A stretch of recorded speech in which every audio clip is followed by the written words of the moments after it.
বউ যদি খুব মজার রান্নাও করে, আরে আমার মায়ের মতো হবে না, রেগে বলার দরকার না, হাসি মুখে, আরে তুমি কি রান্না করে এগুলো, আমার মায়ের রান্নার কাছাকাছি যেতে পারবা? ক্লিয়ার একেবারে।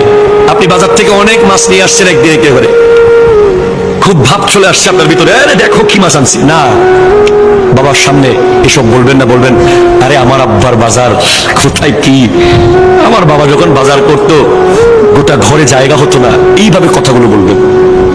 বাবা মার সামনে ফোন রিসিভ করবেন না, যতই ভিআইপি ফোন হোক, ফোন কেটে সাইলেন্ট করে দূরে গিয়ে একটু বাইরে গিয়ে কথা বলি।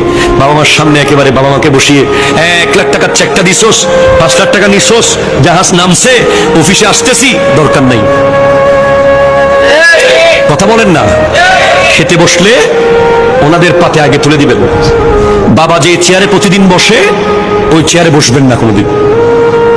কথা বুঝতে পারতেছেন তো? সর্বোচ্চ চেষ্টা করবেন এনি হাও বাবা মার সাথে থাকার জন্য।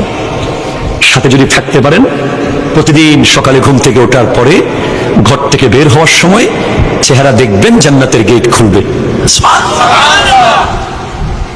আর বিবির হক আদায় করবেন। বিবি থাকবে সিনায়, বাপ মা থাকবে